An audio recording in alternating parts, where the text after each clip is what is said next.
السلام عليكم ورحمة الله وبركاته.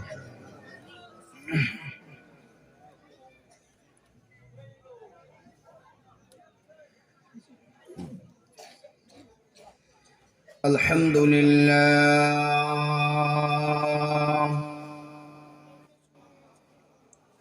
لله الذي أبدع الأفلاك والأرضين، والصلاة من كان نبيا وآدم بين الماء والطين،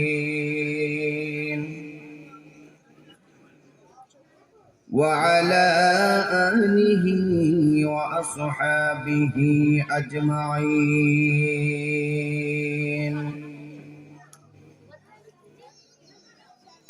ونشهد أن لا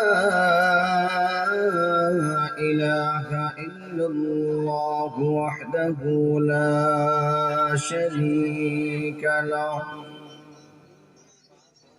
لا ند له ولا مثل له. ونشهد أن سيدنا وسندنا وحبيبنا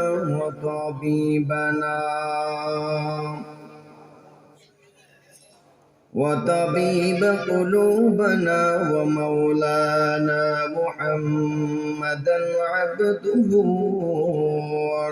ورسوله، صلى الله تعالى عليه وعلى آله وأصحابه وبارك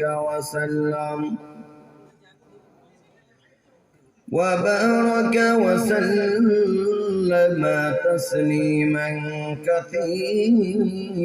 كثيرا. الذي أرسله الله تعالى بالحق بشيرا ونذيرا، وداعيا إلى الله بإذنه وسراجا منيرا. أما بعد، فأعوذ بالله من الشيطان الرجيم.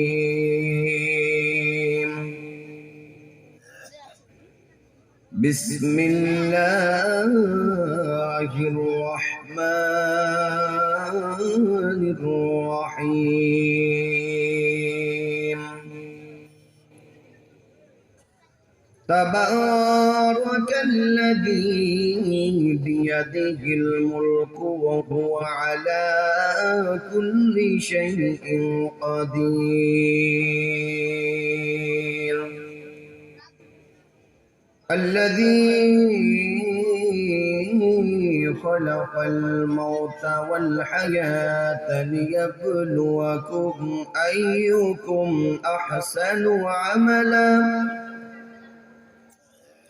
وهو العزيز الغفور.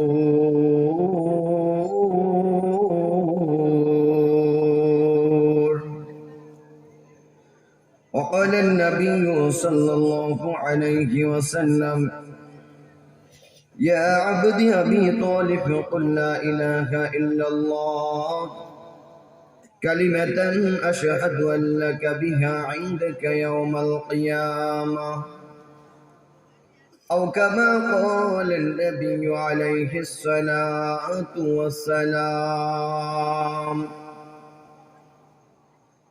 إن الله وملائكته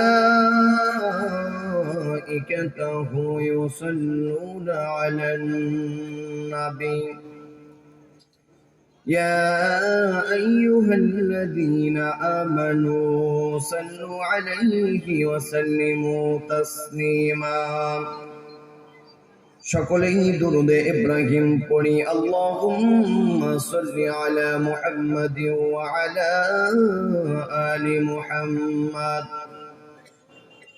كما صليت على إبراهيم وعلى آل إبراهيم إنك حميد مجيد اللهم بارك على محمد وعلى آل محمد كما باركت على إبراهيم وعلى آل إبراهيم إنك حميد مجيد আল্লাহর নিকট সৃষ্টি আমি মওয়াতামান্নাম ভবের লীলা সঙ্গ করা হইল আমার কাম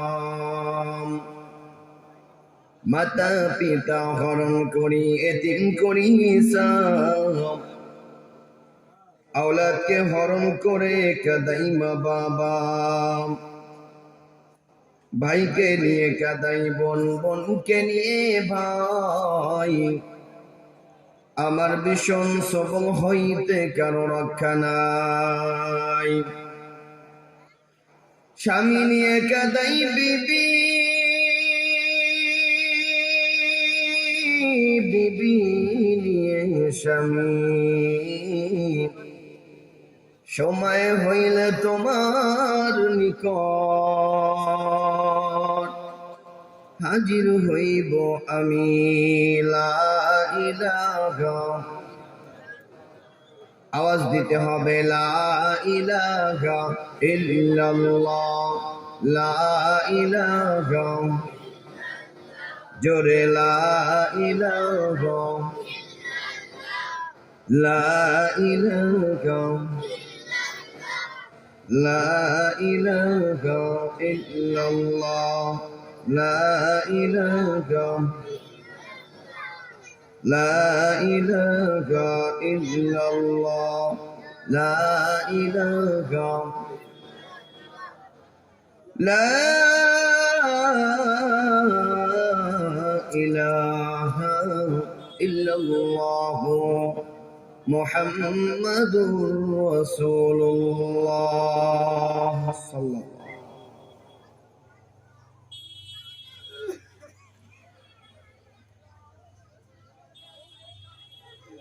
বলবালিয়া মোড় বারুইপুর দক্ষিণ 24 পরগনা স্থান মসজিদ প্রাঙ্গণ মাঠের বিরাট ইসলামী ধর্মসভার স্বনামধন্য সুযোগ্য রেসপেক্টেড অনারেবল শ্রদ্ধাভাজন সম্মানিত সভাপতি জনাব হযরত মুফতি ইউনুস সাহেব সূর্যপুর মাদ্রাসা আল্লাহ পাক রব্বুল আলামিন তার এই গোলামকে আজকের মাহফিলের সভাপতি হওয়ার বরকতে আল্লাহ তাআলা যেন জান্নাতের ভিতরে তার এই গোলামকে একটু জায়গা করে দেয় সকলে বলি আমিন আজকের মাহফিলের সহ সভাপতি জনাব মাওলানা রবিউল ইসলাম সাহেব পেশ ইমাম অত্র মসজিদ মঞ্চে বসে আছেন সম্মানিত ওলামা ইকরাম যাদের ছাত্র হতে পারলে আমি নিজেকে অনেক ধন্য মনে করতাম সারা জীবন যারা মানুষের মাঝে জ্ঞানের আলো ছিটিয়েছেন আমার সম্মুখে বসা দূর দূরান্ত থেকে আগত আল্লাহ পাকের আশিকিন মুহিব্বিন মুরাব্বিন আইদাম প্যান্ডেলের কানায় কানায় ভরপুর করে সৌন্দর্য মণ্ডিত করেছেন তারুণ্যের উচ্ছ্বাস ও উদ্দীপনায় ভরপুর নবজাগরণের অগ্রদূত হযরত খুবাইব খাব্বাব রাদিয়াল্লাহু তাআলা আনহুমার উত্তরসূরিরা মহিলাদের প্যান্ডেলে কানায় কানায় ভরপুর করে সৌন্দর্য মণ্ডিত করেছেন আম্মা জান আয়েশা সিদ্দিকা রাদিয়াল্লাহু তাআলা আনহার উত্তরসূরিরা মাইকের আওয়াজ যতদূর যাচ্ছে সম্মানিত মুসলমান کرام সকলকে শ্রেণী মোতাবেক স্নেহ শ্রদ্ধা ভালোবাসা যাপন করছি সাথে সাথে হৃদয় নিংড়ানো প্রাণ উজাড় করানো আবারও সালাম দিচ্ছি আসসালামু আলাইকুম ওয়া রাহমাতুল্লাহি ওয়া বারাকাতুহু আপনাদের সালামের আওয়াজ শোনার পরে আমি বুঝলাম যে আমারে দেখে আপনারা রাগ হইছে। এমন কি অবস্থা? রাগ করছেন? আমার উপরে কারো রাগ ক্ষোভ এগুলো আছে নাকি? সালাম দিলাম, সুন্দরভাবে সালামের জবাব দিবেন, মনে হয় যেন কি মুখে তালা লাগাই বসে আছে। এই অবস্থা কেন?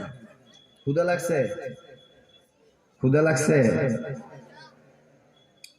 আপনাদের মাহফিলের শেষে খাবার আছে, খাবারের ব্যবস্থা আছে। ক্ষুধা লাগলে খাবারের ব্যবস্থা আছে। কিছু লোক আছে দেখবেন, আমগো বাংলাদেশে এরকম লোক আছে, আপনাদের এলাকায় আছে কিনা জানি না। এরা মাহফিলে আসে কিন্তু আগে ব্যাগের দিকে তাকায় যে কি কয়টা পাকাইছে, আমার পর্যন্ত পৌঁছাইবে কিনা। এমন লোক আছে না কিছু? তো একজন এরকম খিচুড়ির কিছু আশেক আছে, উনি মাহফিল শোনার জন্য আসছে। আসার পরে দেখে বক্তা সাহেব যেভাবে বয়ান শুরু করছে, তাতে এই রাত্র 2টা ছাড়া মাহফিল শেষ হইব না। উনি চিন্তা করলো যে এতে কাজ নাই, বসে থাকতে লাভ নাই, বাড়িতে গিয়া কম্বল মুড়া দিয়া ঘুমাই। উনিও কম্বল মুড়া দিয়ে কেবল গিয়ে বাসায় শুইছে। বক্তা উঠে দেখতেছে, হায় রে, সামনে লোকই নাই, বয়ান করবো কাদের দিয়ে। শেষ পর্যন্ত বক্তা সাহেব বুদ্ধি করে বলতেছে, সবাই পাইবেন, সবাই পাইবেন, কোনো চিন্তা কইরেন না, সবাই পাইবেন। এই কথাটা ওনার কম্বলের ফাঁক দিয়া, ঘরের নিচ দিয়া কানের মধ্যে গিয়া ঢুকছে, সবাই পাইবে। সাথে সাথে স্ত্রীর ডাক দিয়া, ওরে বউ, খিচুড়ি দেয়, তাড়াতাড়ি বালতিটা দে। দৌড় দিলাম, বালতি নিয়ে খিচুড়ির জন্য এমন দৌড় দিছে, অন্ধকারে দৌড় দিতে দিতে সামনে গিয়ে একটা খেজুর গাছের লগে টাক খাইয়া পাটকাইয়া পড়ছে। তারপরে দৌড়াইয়া বাতির কাছে আইসা দেখে যে লুঙ্গি সেই খেজুর গাছের লাগে বাজ্যে রয়েছে। এমন কিছু খিচুড়ির আশেক আপনাদের এলাকায় নাই, আমাদের এলাকায় আছে। সম্মানিত উপস্থিতি, যেটা বলতেছিলাম, আমরা এখানে যারা এসেছি সকলে খুশি না বেজার? খুশির আওয়াজ আসতে হয় না জোরে হয়? সবাই একটাও জবান বন্ধ রাখবেন না। যেটা জবান বন্ধ রাখবে আমি মনে করবো এইটাকে ভূতে ধরছে। কি বলেন? যে জবান বন্ধ রাখবে মনে করবো এইটা বোবা ভূতে ধরছে। সুতরাং কেউ বন্ধ রাখবেন না। আমরা এখানে আসতে পেরে খুশি না বেজার? সবাই আরো আওয়াজ দিয়া, খুশির আওয়াজ হয় না, আরো আওয়াজ দিয়ে বলতে হবে খুশি না বেজার? একটু হয়েছে। এখানে যুবক আছেন কারা কারা দেখি? যুবক হাত জাগান তো। যুবক, যুবক আছেন কারা কারা? দাড়ি পাকা লোকগুলো হাত জাগাইছে, আবার কিছু যুবক হাতেই জাগায় না। এই কয়জন মাত্র যুবক, হাত নামান।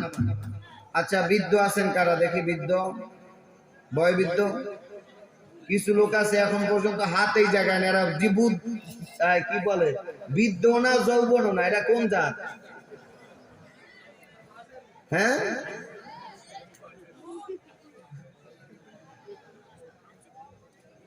একটা তাকবীর দে, লিল্লাহি তাকবীর। যারা যুবক আছে, ইয়ং জেনারেশন যারা আছে, তারা আগে এখানে মার্ক হবে, তাদের কাদের আওয়াজটা বেশি হয়, ঠিক আছে? একবারে বৃদ্ধরা, তারপরে ইয়ংরা মার্ক করা হবে, ফলাফল রেজাল্ট আউট করা হবে যে কাদের আওয়াজটা বেশি হয়েছে। রেডি তো? প্রথমে ইয়ং জেনারেশন যারা, যুবক যারা, তাদের জন্য গলা কাশ দিয়া গলাটা ক্লিয়ার করে। এবার রেডি তো? লিল্লাহি তাকবীর। এটা হচ্ছে ইয়ং জেনারেশন যারা, খেয়াল রাখেন। এখন বৃদ্ধ যারা, রেডি? কাজ দেন। লিল্লাহি তাকবীর। আচ্ছা, কাদের বেশি হয়েছে আপনারা? যুবকদের না? যুবকরা কিন্তু জিততে গেছে। বরঞ্চ আপনারা বৃদ্ধ যারা আছেন তারা কিন্তু পিওর খাবার খেয়েছেন আগে। আর এখন তো সব জিনিসের ভিতরে ফরমালিন বিষ, আর যখন হক কথা বলি সেখানেই পুলিশ। কথা বলেন ঠিক কিনা? এখন বৃদ্ধ যুবক ছোট বড় সবাই উচ্চ আওয়াজ দিয়ে একসাথে একটা লিল্লাহে তাকবীরের আওয়াজ দিব, লিল্লাহে তাকবীর। আরো এই আওয়াজ হয় না, সবাই মিলে আরো আওয়াজ দিতে হবে, লিল্লাহে তাকবীর। আলহামদুলিল্লাহ, এইবার ঠিক আছে, এইবার বুঝা গেল। হ্যাঁ, এদেশের লোক আল্লাহ প্রিয়, রসুল প্রিয়, আল্লাহকে অনেক দিল থেকে অন্তর থেকে মোহাব্বত করেন, ভালোবাসেন। না হয় এই গভীর রজনী পর্যন্ত আপনারা কোরআনের আলোচনা শোনার জন্য বসে থাকতেন না। কথা বলেন ঠিক কিনা? এখানে আসতে পেরেছি এজন্য আল্লাহ নবী, বিশ্ব নবী ১৫০০ বছর আগে হাদিস শরীফের ভিতরে কি বলেছেন শুনুন। আল্লাহর নবী, বিশ্ব নবী বলেছেন, লা ইয়াকউদু কওমুন ইয়াযকুরুনাল্লাহ ইল্লা হাফাতুহুমুল মালাইকা ওয়া গাশিয়াতুহুমুর রাহমা ওয়া নাযালাত আলাইহিমুস সাকিনা। বিশ্ব নবী বলেছেন, দুনিয়ার কোথাও যদি বান্দা কোরআন আর হাদিসের আলোচনা হয়, আল্লাহ পাক রব্বুল আলামিন ফেরেশতাদেরকে ডেকে বলেন, ও ফেরেশতারা যাও, যেখানে কোরআনের আলোচনা করা হয়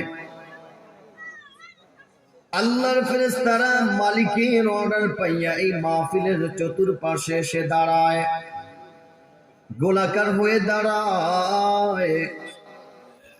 একজনের কাঁধের উপরে আর একজন দাঁড়াইতে দাঁড়াইতে আল্লাহ পাকের আরশ পর্যন্ত চলে যায়। আল্লাহ পাক রব্বুল আলামিন ডাক দিয়ে বলেন, ও ফেরেশতারা, এই কনকনে শীতের ভিতরে দোকানদারওয়ালা দোকানদারি বন্ধ করে, কৃষকওয়ালা কৃষিকাজ বন্ধ করে, ড্রাইভারওয়ালা ড্রাইভিং বন্ধ করে এই মাহফিলের ভিতরে কেন বসতে জানতে চাই। ফেরেশতারা ডাক দিয়ে বলে, আয় রাব্বি কারীম, তোমার বান্দারা তো তোমাকে চায়, তোমার জান্নাত চায়, জাহান্নাম থেকে নাজাত চায়। আল্লাহ পাক রব্বুল আলামিন ডাক দিয়ে বলেন, ও ফেরেশতারা, আমার বান্দারা আমি আল্লাহকে দেখছে নাকি? বলে না, দেখে নাই। আমার বানানো জান্নাত দেখছে নাকি? বলে না, দেখে নাই। আমার বানানো জাহান্নাম দেখছে নাকি? বলে না, দেখে নাই। ও ফেরেশতারা, তোমরা সাক্ষী থাকো যে বান্দারা আমি আল্লাহকে না দেখিয়া, আমার বানানো জান্নাত জাহান্নাম না দেখিয়া যারা এই শীতের ভিতরে বসে গিয়েছে, ও ফেরেশতারা তোমরা সাক্ষী থাকো, আমি আল্লাহ পাক রব্বুল আলামিন ওই বান্দার জীবনের সমস্ত গুনাহ খাতাগুলো মাফ করে দিলাম। কোরআন জানিয়েছেন, ফাউলাইকা ইউবাদদিলুল্লাহু সাইয়্যাতিহিম হাসানাত ওয়া কানাল্লাহু গফুরুর রহিমা। আল্লাহ বলেন, ইউবাদদিলু তাবদিলা। বান্দা যখন জীবনের গুনাহের কথা স্মরণ করিয়া এই মাহফিলে বসার পরে শেষ পর্যন্ত থেকে মুনাজাত পর্যন্ত থাকার পরে যখন বান্দা তওবা করবে, কান্না করবে, আমি আল্লাহ পাক রব্বুল আলামিন ওই বান্দা জীবনের সমস্ত গুনাহ খাতাগুলো ধুইয়া মুছা পাক পবিত্র বানাইয়া ওই বান্দাকে আমি আল্লাহ তাআলা জান্নাতি কোলে তুলে নিব। সম্মানিত উপস্থিতি, এজন্য আমরা এখানে যারা এসেছি আমাদের কপাল ভালো, আমাদের নসিব ভালো। কথা বলেন ঠিক কিনা? আমি আপনাদের সম্মুখে কোরআনুল কারীম থেকে পরিচিত একটা সূরা তেলাওয়াত করেছি শুরু থেকে। সূরাতুল মুলক নাম শুনছেন? সূরা মুলক, এটা 29 নাম্বার পারার প্রথম পৃষ্ঠা। এই সূরাতুল মুলকের ভিতরে আয়াত রয়েছে মোট 30টা। কয়টা? অত্যন্ত ফজিলতপূর্ণ একটা সূরা। বিশ্বনবী বলেছেন, কোন বান্দা যদি এই সূরাতুল মুলক প্রতিদিন এশারের নামাজ আদায় করার পরে যদি তেলাওয়াত করে, কখন? আমার কথা বুঝেন, এশারের নামাজ আদায় করার পর যদি কোনো বান্দা প্রতিদিন এই সূরাতুল মুলকটা তেলাওয়াত করে, বিশ্বনবী জানিয়েছেন ওই বান্দা যখন দুনিয়া থেকে বিদায় হয়ে যাবে, বান্দাকে যখন কবরের মধ্যে শোয়াইয়ে রাখা হবে, এমতা অবস্থায় কবরে রাখার সাথে সাথে এই সূরাটা যে প্রতিদিন তেলাওয়াত করেছে, এই সূরাটা বান্দার পাশে এসে একটা পাখির আকৃতি ধারণ করবে। কবরে এসে একটা পাখির আকৃতি ধারণ করবে এই সূরাতুল মুলকটা। মুনকার নেকির এসে যখন প্রশ্ন করবে মান রব্বুকা, তখন এই সূরাতুল মুলকটা, এই পাখিটা এই মুনকার নেকিরের প্রত্যেকটা প্রশ্নের জবাব মুনকার নেকির দিয়ে দিবেন। সুবহানাল্লাহ বলেন। এতটুকুই শেষ নয়, হাসর, মিজান, পুলসিরাত, যতক্ষণ পর্যন্ত বান্দা জান্নাতের মধ্যে প্রবেশ না করবে, ততক্ষণ পর্যন্ত আল্লাহ তাআলার সাথে এই সূরাতুল মুলকটা ঝগড়া করবে, ডিভাইড করবে। আয় আল্লাহ, এই বান্দা প্রতিদিন আমাকে তেলাওয়াত করেছে, আমাকে প্রতিদিন আমল করেছে, আল্লাহ এই বান্দাকে তুমি যতক্ষণ পর্যন্ত জান্নাতের ভিতরে প্রবেশ না করাবা, এই বান্দার পাশ থেকে এক মুহূর্তের জন্য আমি সূরাতুল মুলক লড়ব না। এই পাখিটা আল্লাহ তাআলার সাথে ঝগড়া করে, ডিভাইড করে, এরপরে আল্লাহ জান্নাতে বান্দাকে পৌঁছাতে দিবে। সুবহানাল্লাহ। এই সূরাতুল মুলক অনেক ফজিলতপূর্ণ সূরা। এই সূরাটার ভিতরে মোট আয়াত রয়েছে 30টা। কয়টা বলেন? কয়টা? 30টি আয়াত রয়েছে। প্রতিদিন যদি একটা করে আয়াত তেলাওয়াত করি, একটা করে আয়াত যদি কেউ মুখস্থ করে, তাহলে এই সূরাতুল মুলকটা মুখস্থ করতে সময় লাগবে 30 দিন। কতদিন? আপনাদেরকে আমি সবক দিয়ে গেলাম, প্রতিদিন একটা করে আয়াত মুখস্থ করবেন, 30 দিনে সূরাতুল মুলকটা মুখস্থ করে ফেলবেন, এবং প্রতিদিন এশারের নামাজের পরে এই সূরাতুল মুলকটা তেলাওয়াত করবেন। আল্লাহ তাআলা আপনার জন্য জান্নাত ওয়াজিব করে দেবেন। সুবহানাল্লাহ বলেন। এখন আসেন, এই সূরাতুল মুলকের ভিতরে কি বলেছেন এটা নিয়ে একটু পরিচিত হয়ে সংক্ষিপ্ত কিছু কথা বলে আমি আলোচনা শেষের দিকে টানবো, ইতি টানবো। থাকবেন না ভাগবেন? থাকবেন না ভাগবেন? সম্মানিত উপস্থিতি, আল্লাহ এই সূরার ভিতরে বলছেন তাবারাকাল্লাযী, বরকতময় সেই আল্লাহ যিনি, বিয়াদিহিল মুলক, যার হাতে ক্ষমতা। বলেন, ক্ষমতা কার হাতে? কথা বলে না। ক্ষমতা কার হাতে?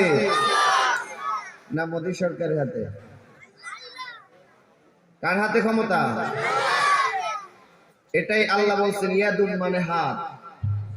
পৃথিবীর কোন রাজা, বাদশা, এমপি, মন্ত্রী তাদের হাতে ক্ষমতা, তারা তো দেশের রাখাল। আমাদের দেশের শেখ হাসিনা দেশের রাখাল, আপনাদের দেশের মোদী সরকার দেশের রাখাল, তাদের হাতে ক্ষমতা না। সকল ক্ষমতার মালিক কার হাতে বলেন? এইটাই বলছেন তাবারাকাল্লাযী বিয়াদিহিল মুলক, বরকতময় সে আল্লাহ যার হাতে ক্ষমতা। ওয়া হুয়া আলা কুল্লি শাইইন কাদির, সকল ক্ষমতার চাবিকাঠি কার হাতে? আল্লাহ সবকিছু জানেন, সবকিছু শোনেন, সবকিছু দেখেন। এটাই আল্লাহ রাব্বুল আলামিন কোরআনুল কারীমের মধ্যে বলেছেন, তাবারাকাল্লাযী বিয়াদিহিল মুলক, বরকতময় সেই আল্লাহ যার হাতে ক্ষমতা। আল্লাহ বলেন, কুলিল্লাহুম্মা মালিকাল মুলকি তুতিল মুলকা মান তাশাউ ওয়া তানজিউল মুলকা মিম্মান তাশাউ ওয়া তুইজ্জু মান তাশাউ ওয়া তুযিল্লু মান তাশাউ বিয়াদিকাল খায়রু ইন্নাকা আলা কুল্লি শাইইন কাদির।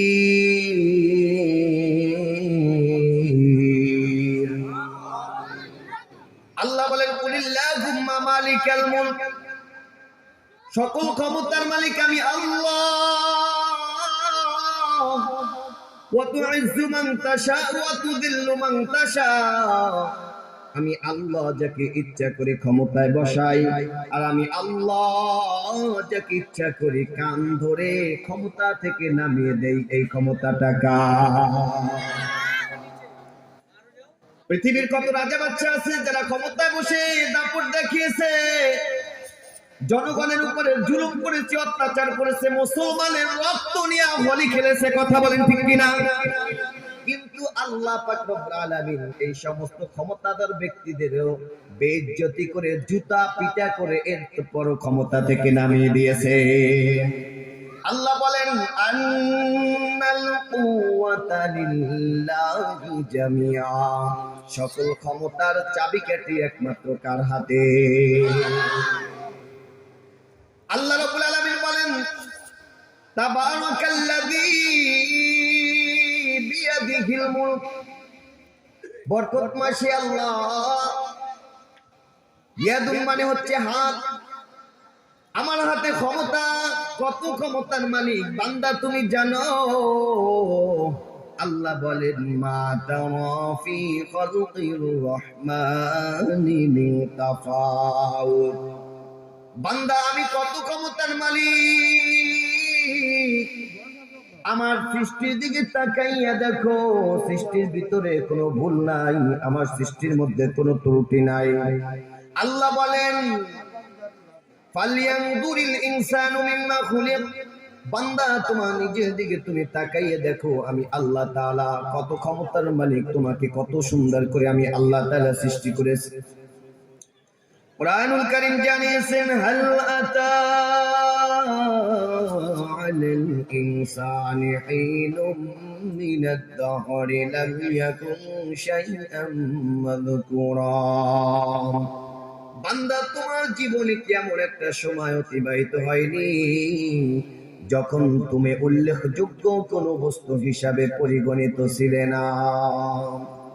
ভাইরা পিছনে জায়গা হচ্ছে না, আপনারা মেহেরবানি করে একটু সামনে আগাই আসেন। জিকিরে জিকিরে তো লা ইলাহা, সামনে আগান, একটু আগান।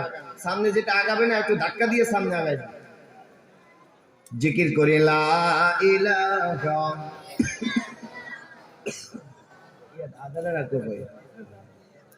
হ্যাঁ লা ইলাহা লা ইলাহা। আমি কইলে কোন জায়গায় আসলাম? আপনাদের ইন্ডিয়ায় বয়ান করে আমার যতটুকু অভিজ্ঞতা হইল,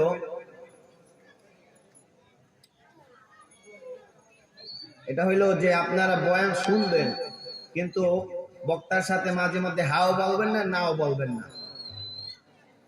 আমাদের দেশে যখন ইমামরা আগে দূর থেকে ইমামতি করতে আসতো, তো ইমাম সাহেব আজান দিয়া সামনে মুসাল্লায় নামাজ ইমামতির জায়গায় গেছে, যাওয়ার পরে পিছনে মুসল্লিদেরকে বলতেছে আকামাত দেন। পিছনে মুসল্লিরা বলতেছে কে হুজুর আপনারে বেতন দেই না, আকামাত দেন। আপনাদের পালা ওইটাই হয়েছে, হুজুর আপনারা ওয়াজ করতে আনছেন, আপনি খালি বলতেই থাকবেন, আমরা শোনার কাম শুনতেই থাকি। সম্মানিত উপস্থিতি, যেটা বলতেছিলাম, সকল ক্ষমতার মালিক কে?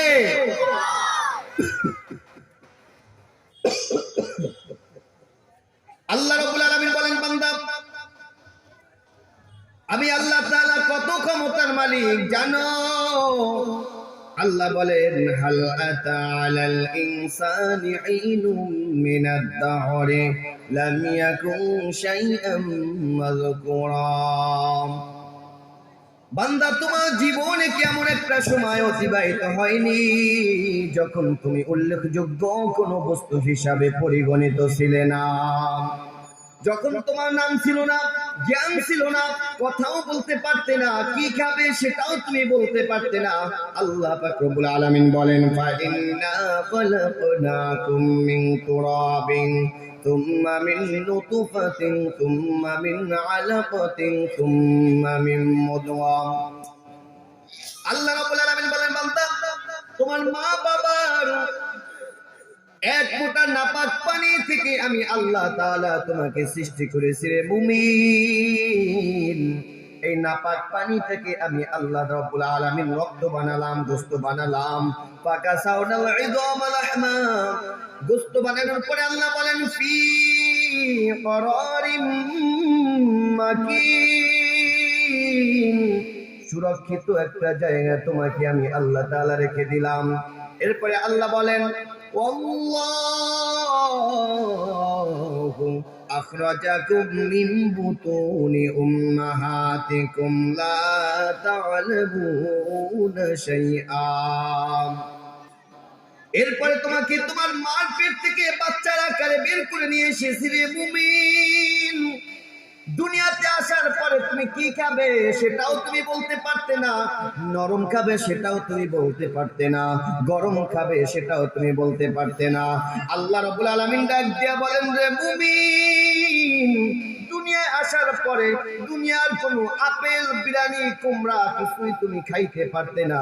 আমি আল্লাহ পাক রব্বুল আলামিন দয়া করিয়া মায়া করিয়া তোমার জন্য এমন একটা খাবারের ব্যবস্থা করে রাখলাম রে বান্দা। দুনিয়ার ফ্লাক্সে যদি চা রাখা হয় 2 ঘন্টা 1 ঘন্টার বেশি গরম থাকে না। দুনিয়ার ফ্লাক্সে যদি দুধ রাখা হয় 2 ঘন্টা 1 ঘন্টার বেশি গরম থাকে না। আল্লাহ পাক রব্বুল আলামিন ডাক দিয়া বলেন মুমিন, আমি আল্লাহ রাব্বুল আলামিন তোর উপরে দয়া করিয়া মায়া করিয়া তোর মায়ের বুকের মধ্যে এমন একটা খাবারের ব্যবস্থা করে রাখলাম রে বান্দা, যেই খাবারটা একটানা 2.5 বছর পর্যন্ত খাইবা, একটা মুহূর্তের জন্য বেশি নরম হবে না, বেশি গরম হবে না। এই খাবারটা দিয়েছেন কে? বিজ্ঞান বলেছে একটা সন্তান তার মায়ের স্তন চেটে চেটে 36 মণ পর্যন্ত দুধ পান করে। আল্লাহ রাব্বুল আলামিন বলেন বান্দা জানো আমি আল্লাহ পাক রব্বুল আলামিন এত ক্ষমতার মালিক, এত ক্ষমতার মালিক। এই যে তুই যখন পেটের ভিতরে ছিলি দুনিয়ার কোনো হাওয়া বাতাস কিছুই মায়ের পেটের মধ্যে ঢুকতে পারতো না। আল্লাহ বলেন ফি করারিম মাকিন, সুরক্ষিত একটা জায়গায় তোমাকে আমি আল্লাহ তাআলা রেখে দিলাম।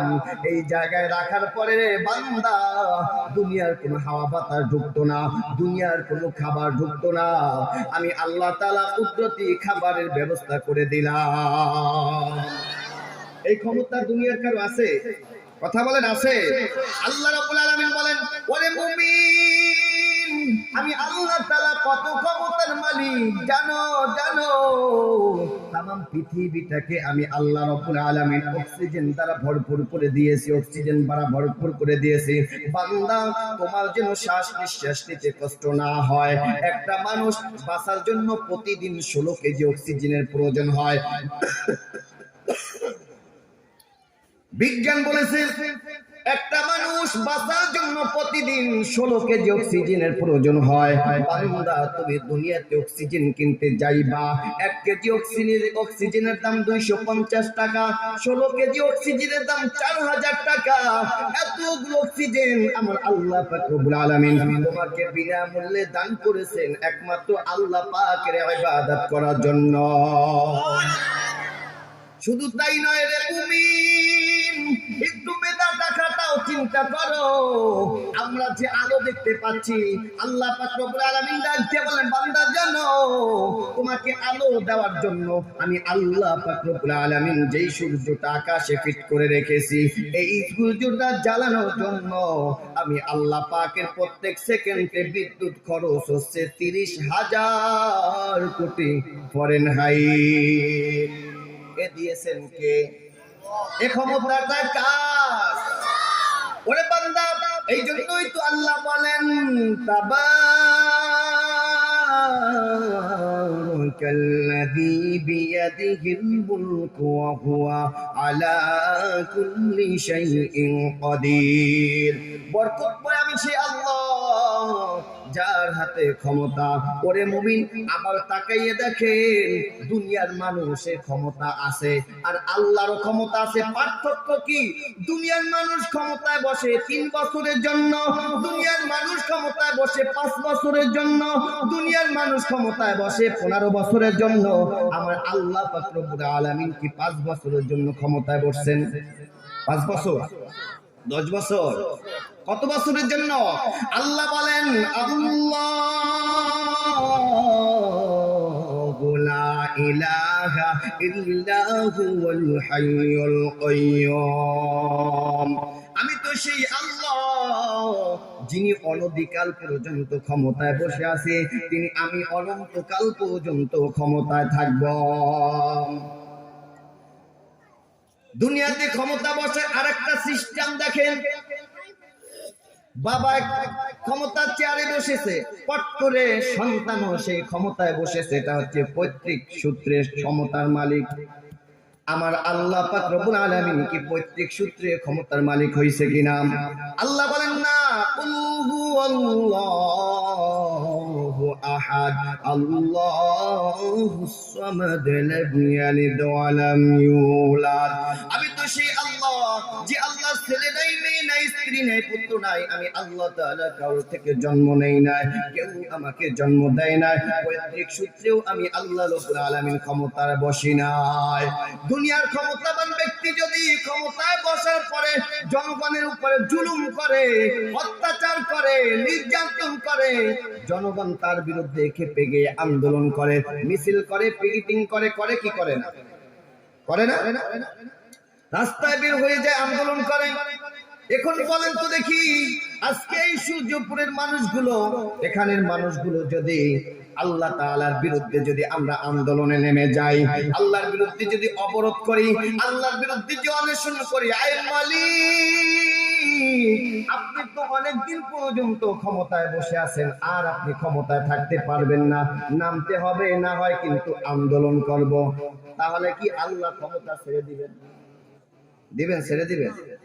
আল্লাহ রাব্বুল আলামিন বলেন, ওয়াকালা মূসা ইন তাকফুরু আনতুম ওয়া মান ফিল আরদি জামিআ।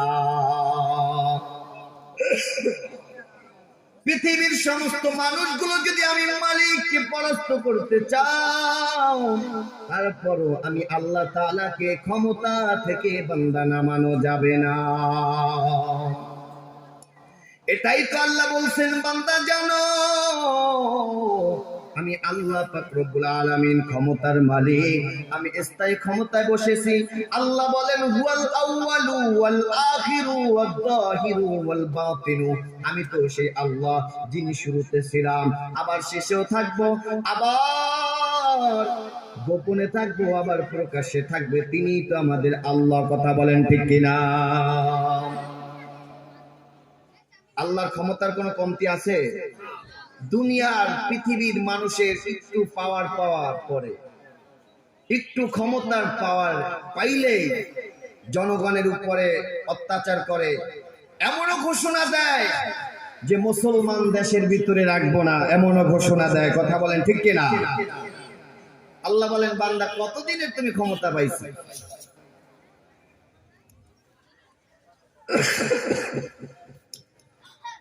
আল্লাহ রাব্বুল আলামিন বলেন, বান্দা আমি কত ক্ষমতার মালিক বান্দা তুমি জানো? হেদায়েতের মালিকও আল্লাহ তাআলার হাতে। কথা বলেন ঠিক কি না? দুনিয়ার কোন পীরের কাছে আছে না, এমপি মন্ত্রী মিনিস্টারের কাছে আছে না হেদায়েত? হেদায়েতের মালিক কে? আমার দেশে কিছু লোক আছে, এরা গিয়া মাজারে গিয়া দরবারে গিয়া গান গায়। কি গান গায় বলবো? কাল দয়াল বাবাকে বেলা খাবা আয়নাল কারিগর, আয়না বসাইয়া দে মোর কলবের ভিতর বাবারে, আয়না বসাইয়া দে মোর কলবের ভিতর। বলি নাউজুবিল্লাহ। আমি বলি, দয়াল বাবা বন্ড বাবা দেখলে লাগে ডর, দয়াল বাবা বন্ড বাবা দেখলে লাগে ডর। ফেরেশতারা গুরজো মারবে কবরের ভিতর বাবারে, ফেরেশতারা গুরজো মারবে কবরের ভিতর। কথা বলেন ঠিক কিনা? তোমার বাবা এমন গুণী, মুদ্রা বাবায় লয় না রে পানি। কথা বলে ঠিক কিনা? বাবায় তোমার এমন গুণী, মুদ্রা বাবায় লয় না রে পানি। খালি করে টানা টানি পর্দার ভিতর বাবারে, খালি করে টানা টানি পর্দার ভিতর বাবারে। ফেরেশতারা গুরজ মারবে কবরের ভিতর বাবারে, ফেরেশতারা গুরজ মারবে কবরের ভিতর। কথা বলেন ঠিক কিনা? হেদায়েতের মালিক কোনো বাবার হাতে না, কোনো পীরের কাছে না। হেদায়েতের মালিক কে? আওয়াজ দিয়ে বলতে হবে, একটা জবান বন্ধ থাকবে না। বলেন তো দেখি হেদায়েতের মালিক কে? কুরআনুল কারীম জানিয়েছেন, মাই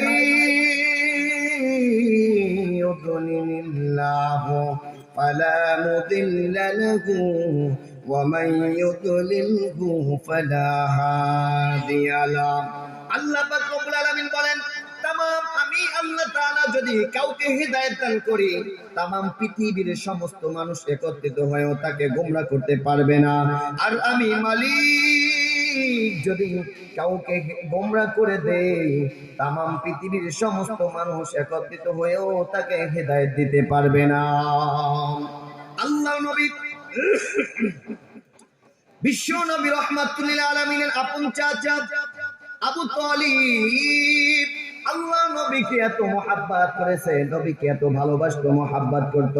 এই আবু তালিব যখন দুনিয়া থেকে বিদায় হয়ে যায়, আল্লাহ নবী আবু তালিবের কাছে গিয়া মৃত্যু সজ্জায় তার কাছে গিয়া ডাক দিয়া বলে, ইয়া আবদি আবি তালিব কুল লা ইলাহা ইল্লাল্লাহ কালিমাতান আশহাদু আল্লাকা বিহা ইনদাকা ইয়াউমাল কিয়ামাহ। হে আবু তালিব, আপনি তো দুনিয়া থেকে বিদায় হয়ে যাচ্ছেন। ও চাচা গো, আপনি এই মৃত্যু সজ্জায় শেষ পর্যন্ত আপনি একটু কালেমা পড়েন, মুসলমান হয়ে যান, লা ইলাহা ইল্লাল্লাহ বলেন, মুহাম্মাদুর রাসূলুল্লাহ বলার দরকার নাই। এতটুকু বললে আমি বিশ্ব নবী আপনাকে সুপারিশ করে আল্লাহর জান্নাতে নিয়ে যাব। আবু তালিব কালেমা পড়বেন কি পড়বেন না চিন্তা করতেছেন, কালেমা পড়বেন কি পড়বেন না চিন্তা করতেছেন, কালেমা পড়বেন কি পড়বেন না।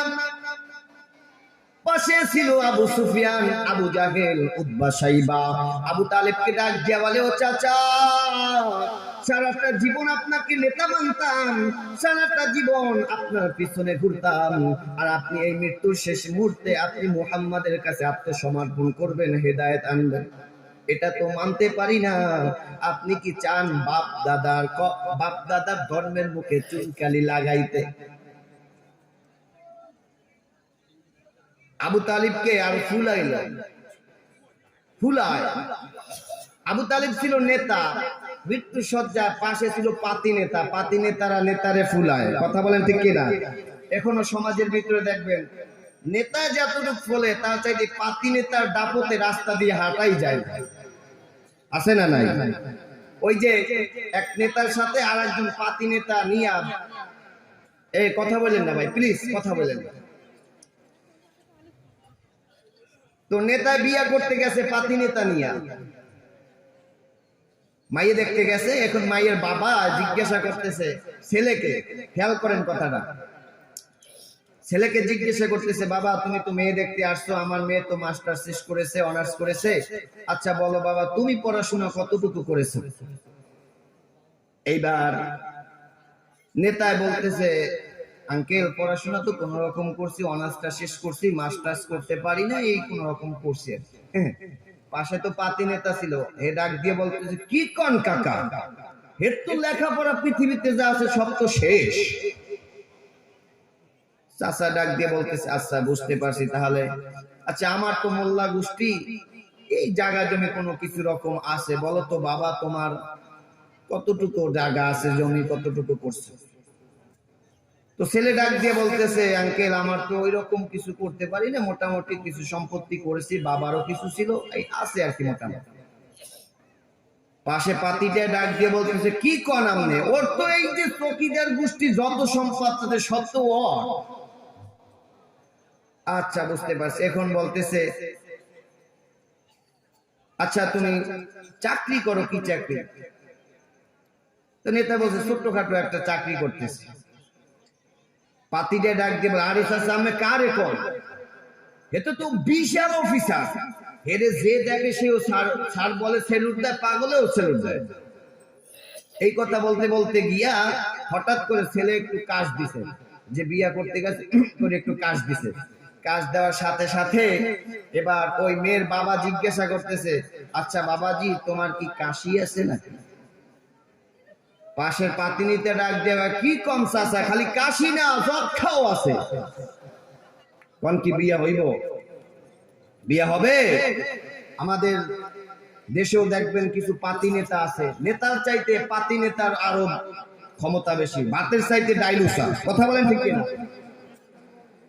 তো আবু তালেবের পাশে যখন ছিল এরকম আবু সুফিয়ান, উতবা, সাইবা, তারা বলতেছে নেতা আপনি যদি কালেমা পড়েন এটা তো আমরা মেনে নিতে পারি না, মানতে পারবো না। আবু তালেব ডাক দিয়ে বলে, ভাতিজা তুমি যে কালেমার কথা বলো, ইসলামের কথা বলো, এটা তো সত্য কথা, তবে আমি শেষ মুহূর্তে আমার বাপ দাদার ধর্মের মুখে আমি কালি লাগাইতে পারবো না, আমি কালেমা পড়বো না, মুসলমান হব না, এই পর্যায়ে আমি দুনিয়া থেকে বিদায় হয়ে যাব। আবু তালেব কালেমা পড়ে না, দুনিয়া থেকে বিদায় হয়ে গিয়েছে। আল্লাহ নবী, বিশ্ব নবী রাহমাতুল লিল আলামিন সঙ্গে সঙ্গে মনটা খারাপ হয়ে গিয়েছে, চেহারাটা মলিন হয়ে গিয়েছে। আল্লাহ পাক রব্বুল আলামিন জিবরাইলকে ডাক দিয়ে বলে, জিবরাইল যাও যাও আমার পয়গম্বরের কাছে ওহিটা পাঠিয়ে দাও, ইন্নাকা লা তাহদি মান আহাবাবতা ওয়ালাকিন্নাল্লাহা ইয়াহদি মান ইয়াশা। ও নবীজি আপনার আপন চাচা আবু তালেব কালেমা পড়ে নাই, মন খারাপ করার দরকার নাই গো নবীজি, আপনার চাচা কালেমা পড়ে নাই, কেননা আপনার হাতে তো হেদায়েত না, আপনি ইচ্ছা করলেই কাউকে হেদায়েত দিতে পারবেন না, আপনার আপন চাচাকেও আপনি হেদায়েত দিতে পারবেন না, কেননা হেদায়েতের একচ্ছত্র মালিক কার হাতে? এটাই তো আল্লাহ বলছেন, তাবারাকাল্লাযী বিয়াদিহিল মুলকু ওয়া হুয়া আলা কুল্লি শাইইন কাদির। বরকতবাসী আল্লাহ, যার হাতে ক্ষমতা রে বান্দা, জানো আমার মালিকের হাতে কত ক্ষমতা। এই আল্লাহ রাব্বুল আলামিন বলেন, বান্দা রিজিকের ক্ষমতাও আমি আল্লাহ তাআলার হাতে, রিজিকের দায়িত্বটা দুনিয়ার কারো হাতে দেই না, দুনিয়ার কোন এমপি মন্ত্রীর হাতে রিজিকের দায়িত্বটা দেওয়া হয় না, দুনিয়ার কোন অর্থমন্ত্রীর হাতে রিজিকের দায়িত্বটা দেওয়া হয় না। দুনিয়ার কোন অর্থমন্ত্রীর হাতে যদি রিজিকের দায়িত্বটা দেওয়া হইতো, বিরোধী দলীয় যারা ছিল 5 বছরের জন্য না খাইয়া মারা যাইত। কথা বলেন ঠিক কিনা? বলেন, মোদী সরকারের হাতে যদি সমস্ত মানুষের রিজিকের দায়িত্ব দিত, তাহলে তার বিরোধী যারা আছে, তার বিপক্ষে যারা আছে, এদের জন্য 5 বছরের জন্য খাবার বন্ধ করে দিত, না খাইয়ে তারপরে মরত। কথা বলেন ঠিক কিনা? আল্লাহ রাব্বুল আলামিন ভালো করে জানেন পৃথিবীর মানুষ হচ্ছে হিংসা পরায়ণ। একটা বিড়ি নিয়ে ঝগড়া করে একে অপরের সাথে কথা বলে না, এমন নজির আছে না নাই? এজন্য আল্লাহ তাআলা রিজিকের দায়িত্বটা পৃথিবীর কোন মানুষের হাতে দেন নাই। রিজিকের দায়িত্ব কার হাতে? কুরআনুল কারীম জানিয়েছেন, ওয়ামা মিন দাব্বাতিন ফিল আরদি ইল্লা আলাল্লাহি রিজকুহা।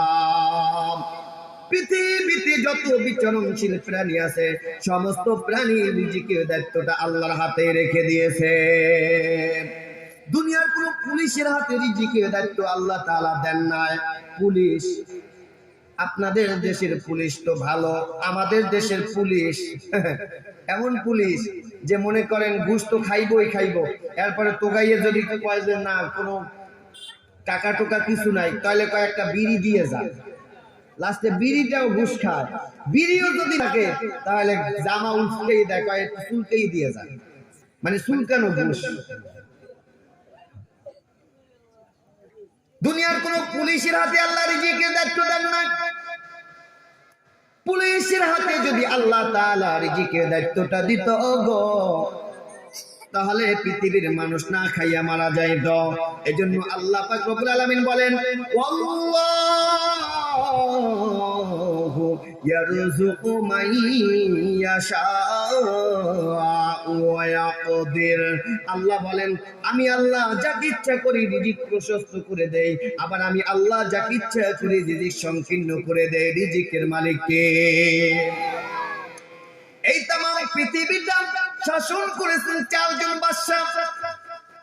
तमाम পৃথিবীটা চারজন বাদশা আল্লাহ পাক রব্বুল আলামিন দ্বারা ক্ষমতা পেয়েছিলেন। তার ভিতরে দুইজন ছিলেন মুসলমান, বাদশা যুলকারনাইন, আর আরেকজন হচ্ছে বাদশা সুলাইমান আলাইহিস সালাতু ওয়াস সালাম। এই পয়গম্বর সুলাইমান আল্লাহ পাক রব্বুল আলামিনকে ডাক দিয়ে বলেন, মালিক, তুমি আমাকে এত ক্ষমতা দান করেছো, এত পাওয়ার দিয়েছো। আল্লাহ পাক রব্বুল আলামিন পয়গম্বর সুলাইমানকে এত ক্ষমতা দিয়েছিলেন, এত পাওয়ার দিয়েছিলেন, तमाम পৃথিবীতে যতগুলো মাখলুকাত রয়েছে সমস্ত মাখলুকাতের ভাষা পয়গম্বর সুলাইমান আলাইহিস সালাতু ওয়াস সালাম বুঝতেন।